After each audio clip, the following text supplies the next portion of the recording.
Sebelum ibadah dimulai, jangan lupa cuci tangan. Jangan lupa cuci tangan. Jangan lupa cuci tangan. Pakai masker. pakai masker. Pakai masker. Jaga jarak. Ibadahnya di rumah ya. Ibadah di rumah aja ya. Selamat beribadah.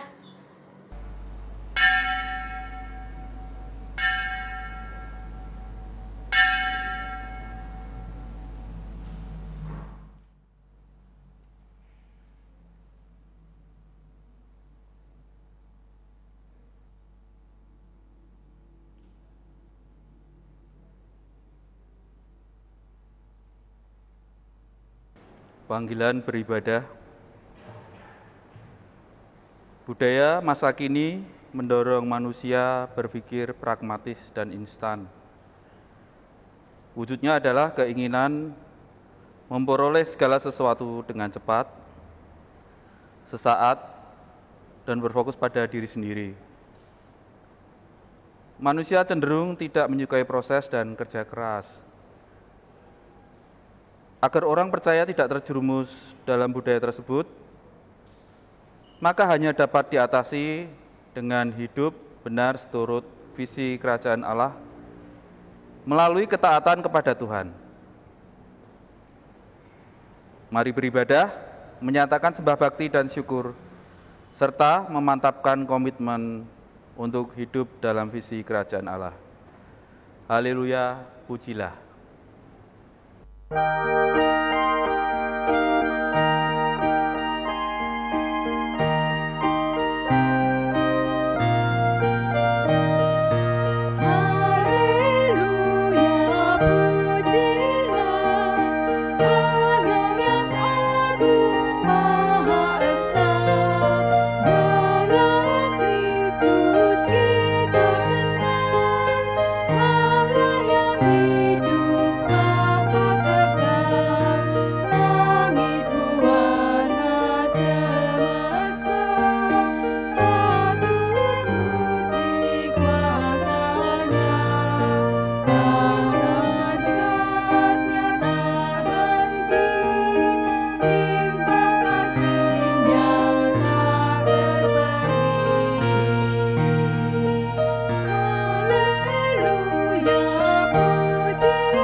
Umat yang dikasihi Tuhan, ibadah minggu di rumah ini berlangsung dalam pengakuan kita bersama. Pertolonganku ialah dari Tuhan yang menjadikan langit dan bumi. Kasih karunia dan damai sejahtera dari Allah Bapa kita dan dari Tuhan Yesus Kristus menyertai-mu.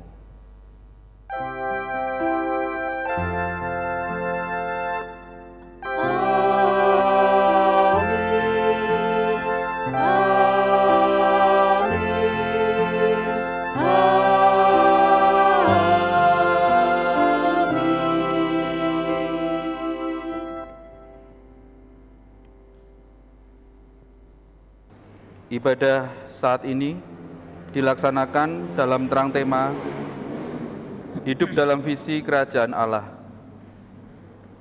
Bacaan Alkitab dibacakan 1 Raja-Raja 3 ayat 5 sampai 12. Besar anugerah-Mu.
Mawas diri dan berita anugerah diambil dari Markus 12 ayat 30 sampai 31. Kasihilah Tuhan Allahmu dengan segenap hatimu dan dengan segenap jiwamu dan dengan segenap akal budimu dan dengan segenap kekuatanmu. Dan hukum yang kedua ialah, kasihilah sesamamu manusia seperti dirimu sendiri. Tidak ada hukum lain yang lebih utama daripada kedua hukum ini. Kelegaan yang diberikan Kristus mengundang kita untuk mewujudkan syukur berupa kasih kepada Allah dan berbagi kelegaan kepada sesama. Sayangnya, budaya berpikir pragmatis dan instan sering kali lebih mempengaruhi hati serta pikiran kita, sehingga kita menjadi kurang sempurna untuk taat kepadanya. Mari berdoa secara pribadi, mengakui dosa dan kelemahan di hadapan Tuhan Sang Pengampun, agar kita diberi kelegaan untuk mampu mengasihi Allah dan sesama dalam setiap keadaan kehidupan. Umat diberikan waktu berdoa secara pribadi.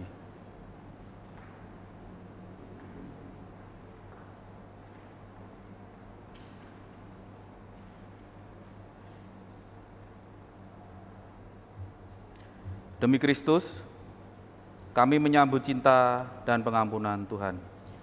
Amin.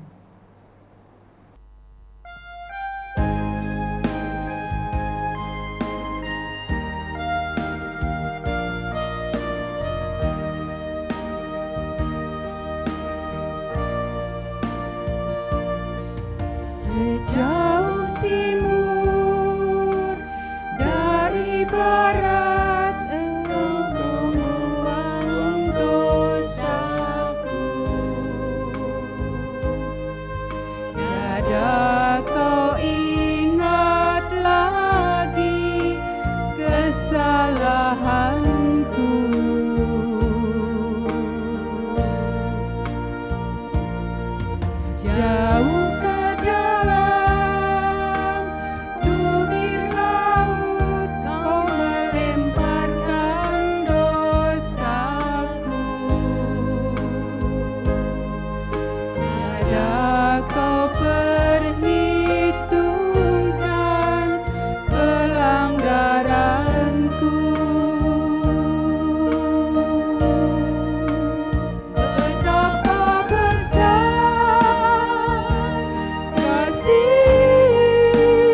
Saudara-saudara, mari bersama berdiri. Terimalah anugerah atas pertobatanmu seturut kitab Yesaya pasal 1 ayat 18. Yesaya pasal 1 ayat 18 yang menyatakan anugerah kepada kita demikian. Marilah, baiklah kita berperkara firman Tuhan. Sekalipun dosamu merah seperti kirmisi, akan menjadi putih seperti salju. Sekalipun berwarna merah seperti kain kesumba, akan menjadi putih seperti bulu domba. Demikianlah anugerah Allah.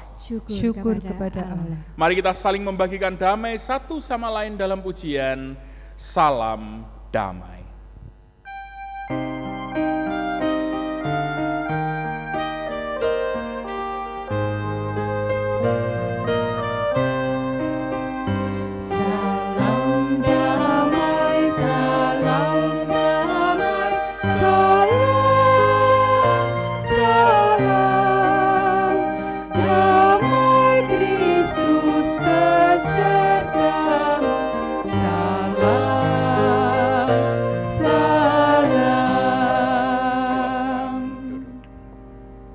Kita akan bersama-sama menerima sapaan sabda, maka mari bersama kita berhimpun di dalam terang Roh Kudus, kita berdoa.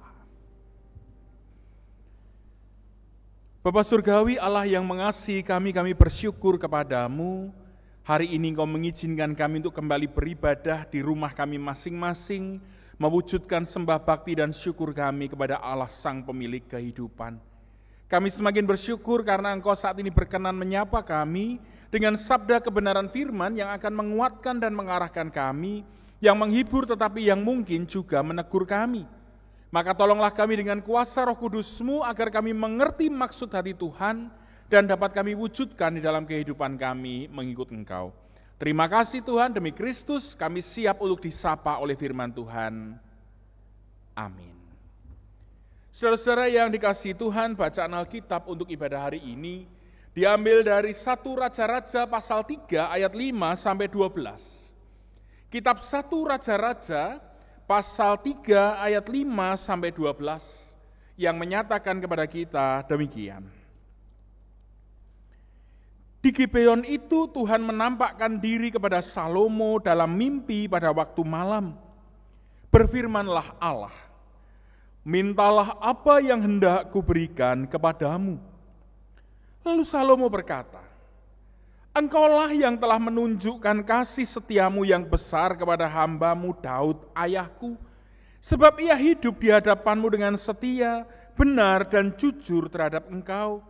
Dan engkau telah menjamin kepadanya kasih setia yang besar itu, dengan memberikan kepadanya seorang anak yang duduk di tahtanya seperti pada hari ini.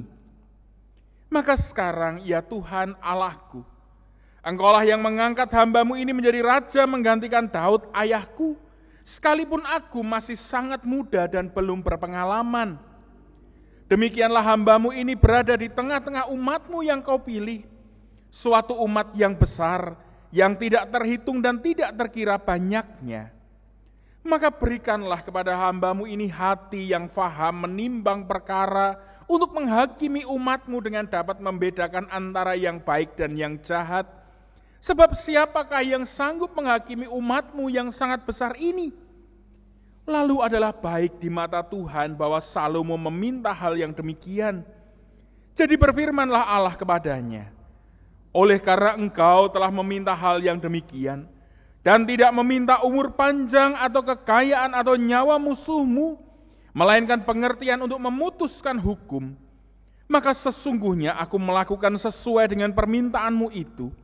Sesungguhnya aku memberikan kepadamu hati yang penuh hikmat dan pengertian, sehingga sebelum engkau tidak ada seorang pun seperti engkau, dan sesudah engkau takkan bangkit seorang pun seperti engkau. Demikianlah sabda Tuhan, berbahagialah setiap kita yang mendengar serta memeliharanya. Haleluya.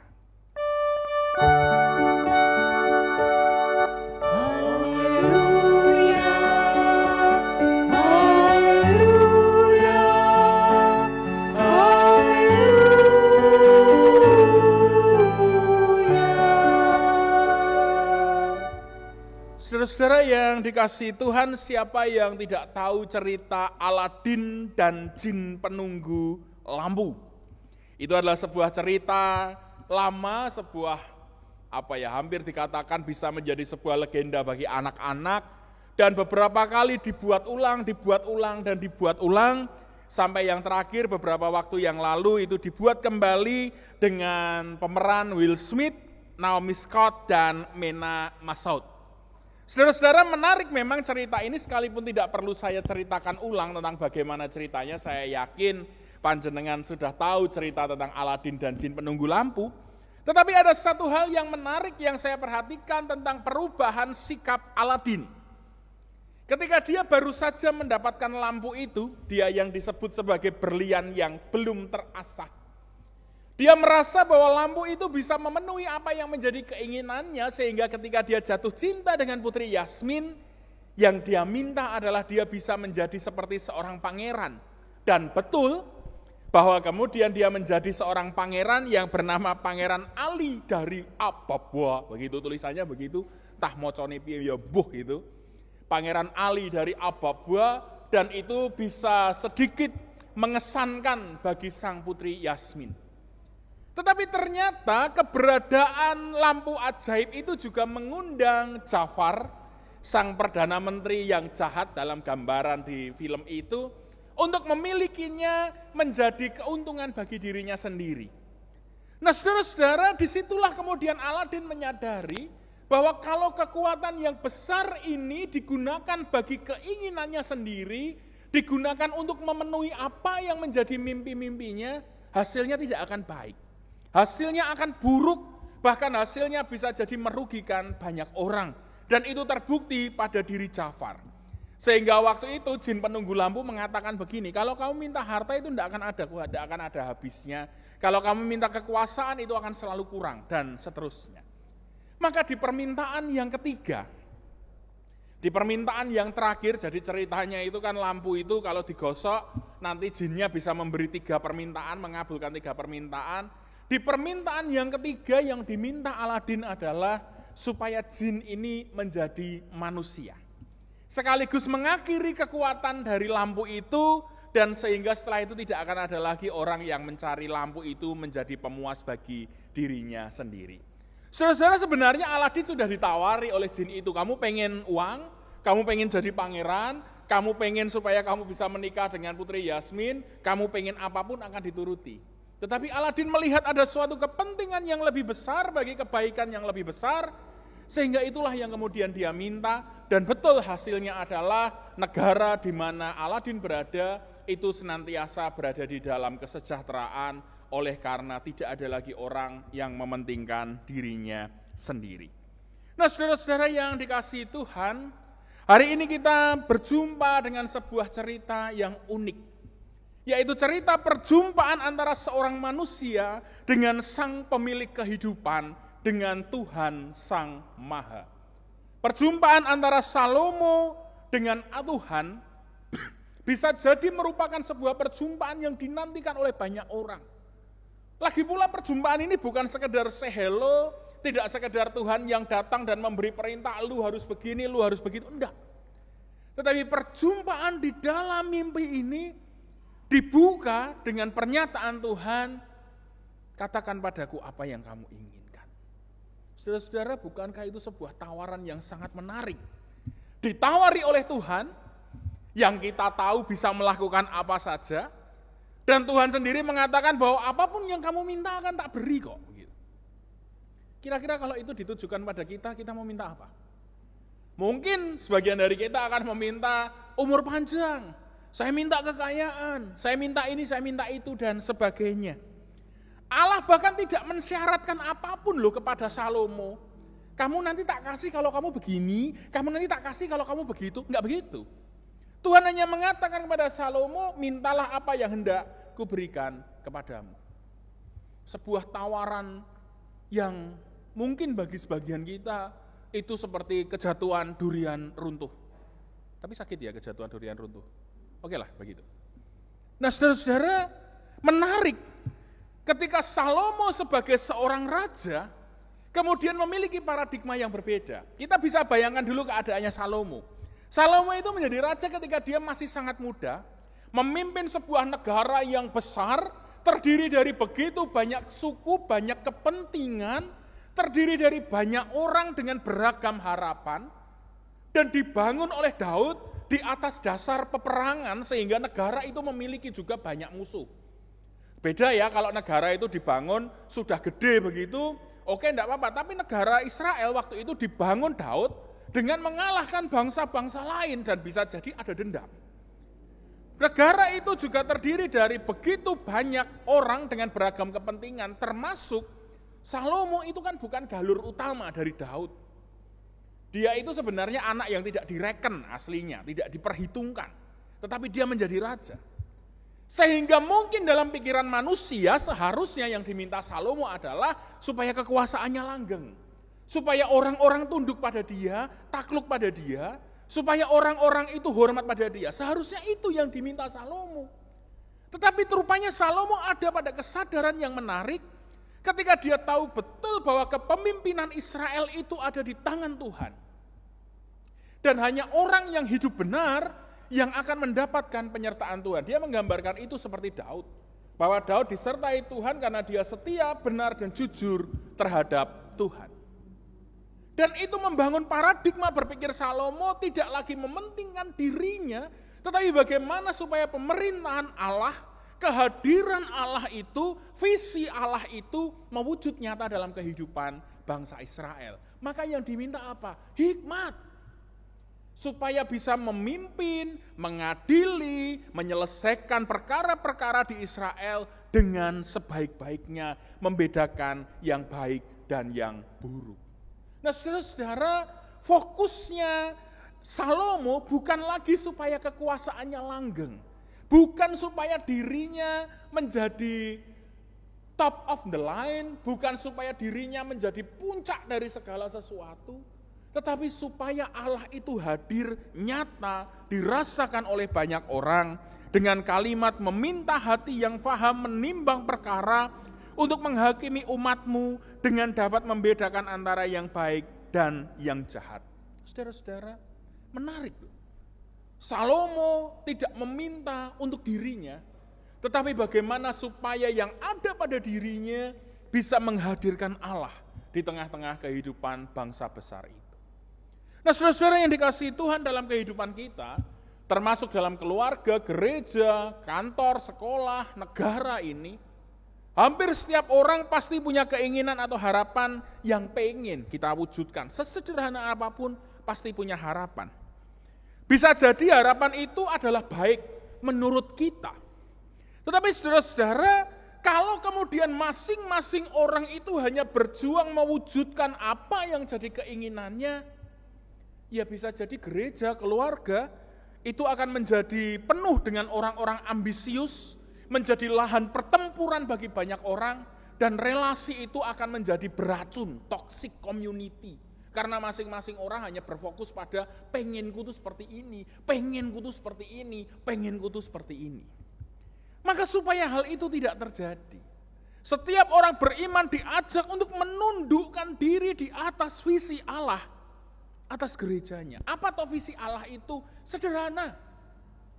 GKJ memahami visi Allah di dalam 2 tugas panggilan, yaitu untuk memberitakan kabar penyelamatan Allah dan untuk memelihara iman orang yang sudah diselamatkan. Sesederhana itu.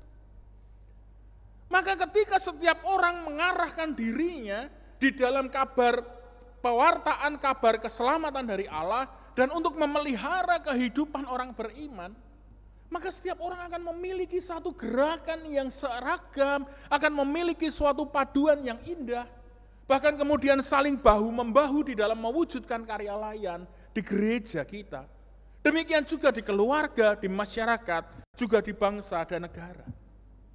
Tidak akan ada lagi pertentangan karena apa yang menjadi visi pribadi harus ditabrakkan dengan visinya orang lain, harus dibenturkan dengan visinya orang lain.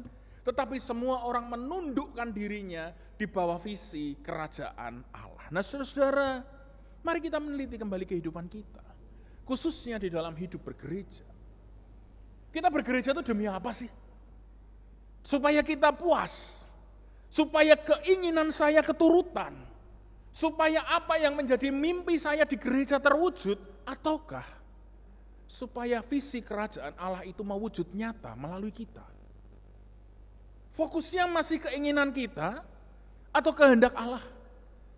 Kalau yang menjadi fokus adalah keinginan kita, maka yang namanya marah, mutung, itu adalah sesuatu yang lumrah. Tetapi ketika visi kerajaan Allah itu yang menjadi fokus, yang ada adalah semangat, pemberdayaan, dan juga relasi yang sehat. Mari membangun itu semua menjadi baik. Gereja adalah tempat di mana visi kerajaan Allah itu mewujud nyata, dan kita adalah alat-alatnya. Jangan biarkan visi pribadi menguasai kita, tetapi mari menundukkan diri di bawah visi Allah, agar gereja kita betul-betul menjadi gereja yang sejati, dan setiap warga gereja menjadi orang-orang yang memberkati sesamanya. Tuhan memberkati kita. Amin. Kita masuk di dalam saat teduh bersama.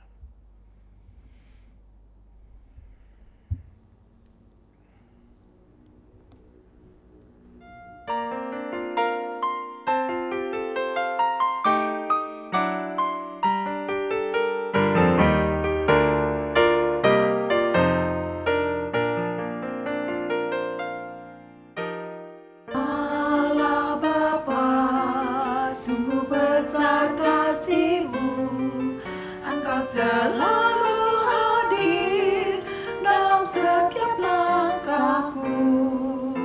Sungguh indah ku menjadi anakmu, hidup dalam kasih-Mu, kasih yang tak ternilai. Tak sanggup balas kasih balasmu.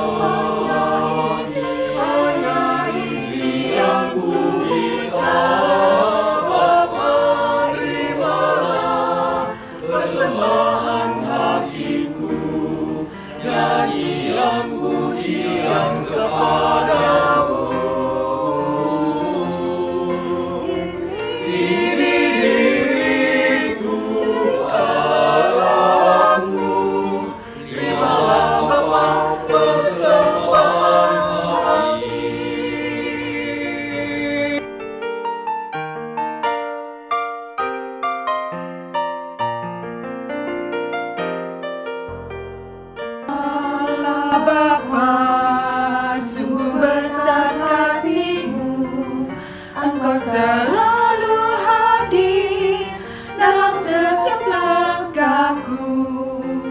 Sungguh indah ku menjadi anak-Mu, hidup dalam kasih-Mu, kasih yang tak ternilai.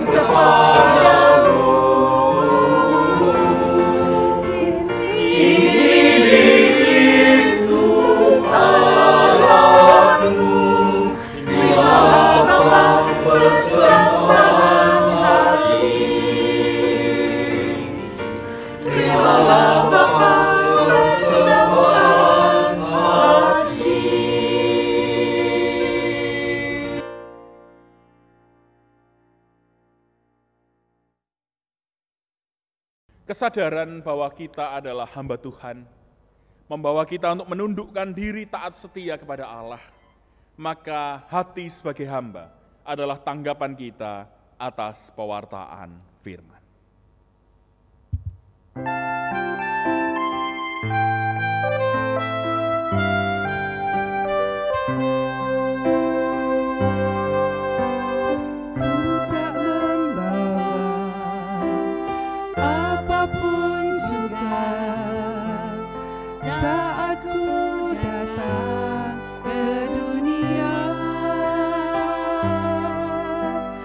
Ku tinggal semua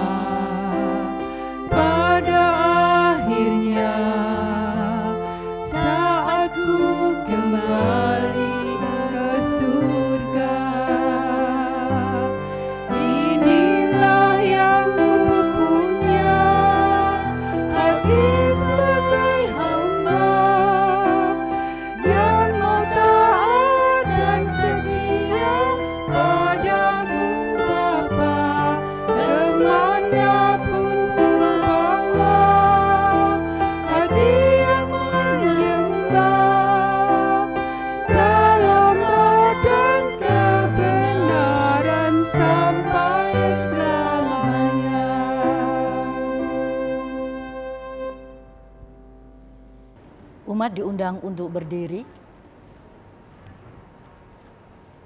Bersama seluruh anak Tuhan yang hidup dalam visi kerajaan Allah di segala abad dan tempat, marilah kita kuatkan kembali janji iman kita dengan mengikrarkan bersama pengakuan iman rasuli.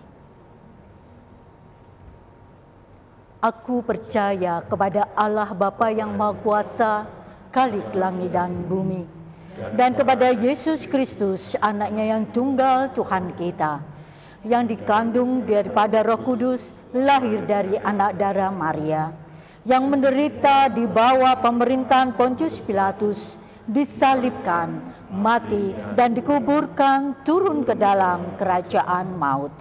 Pada hari yang ketiga, bangkit pula dari antara orang mati, naik ke sorga, duduk di sebelah kanan Allah Bapa yang Maha Kuasa, dan akan datang dari sana untuk menghakimi orang yang hidup dan yang mati. Aku percaya kepada Roh Kudus, gereja yang kudus dan am, persekutuan orang kudus, pengampunan dosa, kebangkitan daging, dan hidup yang kekal. Umat disilahkan duduk kembali. Mari bersama menyatukan hati dan pikiran untuk menundukkan diri di hadapan Tuhan. Kita berdoa. Bapa Surgawi, Allah yang mengasihi kami bersyukur kepadamu. Firman-Mu pada hari ini mengingatkan kami betapa kami seharusnya menundukkan diri di bawah visi Allah sebagai pemandu langkah gerak pelayanan kami dari hari lepas hari. Kami menyadari bahwa masing-masing kami sebagai manusia memiliki impian dan harapan, bahkan kami juga memiliki visi pribadi yang ingin kami wujudkan di dalam kehidupan kami. Tetapi jangan biarkan visi pribadi kami membenturkan kami satu sama lain, bahkan membuat kami tidak tunduk kepada visi kerajaan Allah. Tolonglah kami Tuhan, untuk seperti Salomo yang mau menundukkan diri di bawah kehendak Tuhan, dan pada akhirnya Engkau pakai untuk mendatangkan kebaikan bagi banyak orang. Demikian pula kami warga gereja Kristen Jawa Kabluk Semarang, bersama-sama dengan seluruh orang percaya kiranya Engkau pakai menjadi alat-Mu untuk membagikan kebaikan bagi banyak orang. Sehingga melalui kami apa yang menjadi visi-Mu, apa yang menjadi kehendak-Mu dapat terwujud, yaitu bagaimana setiap orang diselamatkan dan disapa oleh kebenaran Allah. Terima kasih untuk firman-Mu Tuhan, terima kasih untuk peneguhan yang Kau berikan kepada kami. Kami juga mengingat saat ini ada sebagian saudara kami yang masih bergumul dengan kesehatannya, baik yang dirawat di rumah sakit maupun yang dirawat di rumah.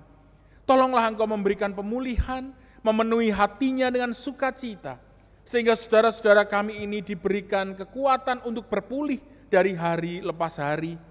Kami juga berdoa bagi para dokter, perawat yang merawatnya, juga keluarga yang senantiasa mendampingi. Tuhan berkati, sehingga setiap orang dapat merasakan kebaikan-Mu melalui kelemahan yang dirasakan oleh saudara-saudara kami ini. Kami juga berdoa bagi setiap pribadi yang masih berjuang untuk lepas dari kedukaan. Bagi mereka yang juga masih terus merasakan himpitan kehidupan, maupun saudara-saudara kami Tuhan yang juga masih terikat oleh kuasa dosa. Kiranya Engkau memberikan penghiburan, memberikan kekuatan, memberikan kelepasan, sehingga kehidupan kami dari hari lepas hari semakin baik di hadapan-Mu dan juga di tengah-tengah kehidupan bersama. Melalui kehidupan kami, semakin banyak orang yang merasakan sapaan Tuhan. Kami juga berdoa bagi gereja-Mu, Gereja Kristen Jawa Kabluk Semarang, tempat di mana kami bersama-sama menyatukan diri dengan para pelayan Tuhan yang lain. Mampukan kami untuk satu visi melayani Tuhan. Mampukan kami untuk satu visi mewujudkan karya kasih-Mu di tengah-tengah kehidupan bersama. Sehingga melalui gereja-Mu ini Tuhan, semakin banyak orang juga disapa dan turut serta merayakan kebaikan serta kemurahan-Mu. Kami juga berdoa bagi bangsa dan negara kami. Berkatilah para pemimpin kami, ketika mengambil keputusan, biarlah itu turut dan tunduk di bawah kehendak Tuhan. Sehingga yang dihasilkan adalah kebaikan dan kesejahteraan bersama. Demikian juga kami Tuhan mampukan untuk turut serta mendukung setiap kebijakan yang diambil pemerintah, sehingga kehidupan kami bersama dipelihara oleh Tuhan. Terima kasih Tuhan, inilah seru doa syukur permohonan kami yang kami naikkan dalam iman kepada Tuhan Yesus Kristus. Amin.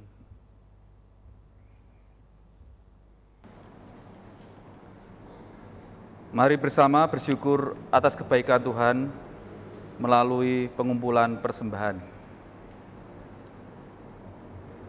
Maleakhi 3 ayat 10 menyatakan, bawalah seluruh persembahan perpuluhan itu ke dalam rumah perbendaharaan, supaya ada persediaan makanan di rumahku, dan ujilah aku. Firman Tuhan semesta alam. Apakah aku tidak membukakan bagimu tingkap-tingkap langit, dan mencurahkan berkat kepadamu sampai berkelimpahan. Mari bersama berdoa.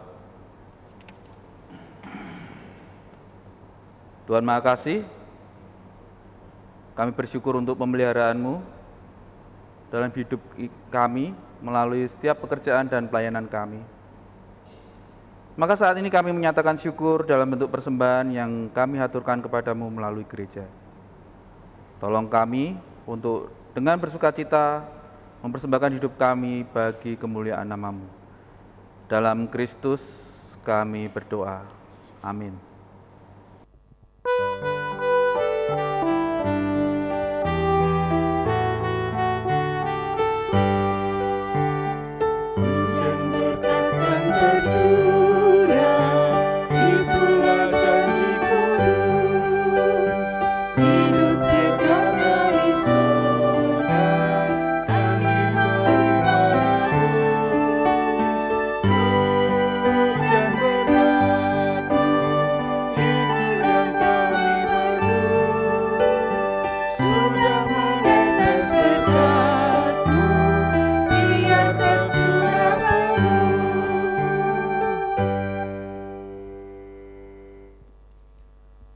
Saudara-saudara, mari kita bersama mengakhiri ibadah ini dengan kita menaikkan bersama doa Bapa kami.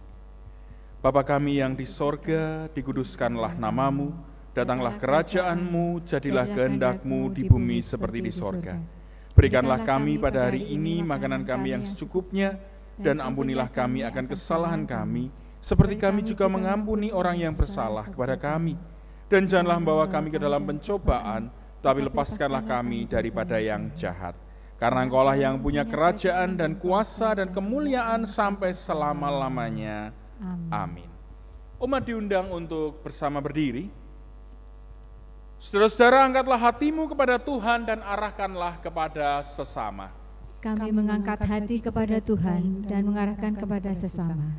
Jadilah pengikut Kristus yang percaya dan mau bersaksi. Syukur kepada Allah. Terpujilah Bapa, Anak, dan Roh Kudus, kini dan selamanya. Mari kita hidup dengan damai sejahtera, lakukanlah perintah Tuhan dan hiduplah dalam damai bersama-sama dengan seluruh ciptaan. Untuk itu terimalah berkat penyertaan dari Tuhan. Tuhan memberkati engkau dan melindungi engkau. Tuhan menyinari engkau dengan wajah-Nya dan memberi engkau kasih karunia. Tuhan menghadapkan wajah-Nya kepadamu dan memberi engkau damai sejahtera. Amin.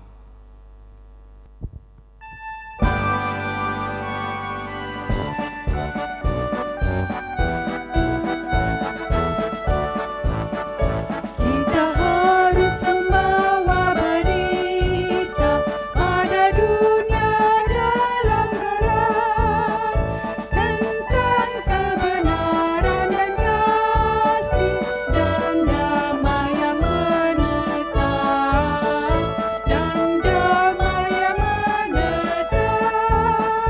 Karena gelap jadi remang pagi dan remang jadi siang terang. Kuasa Kristus kan nyata, ramani dan cemerlang.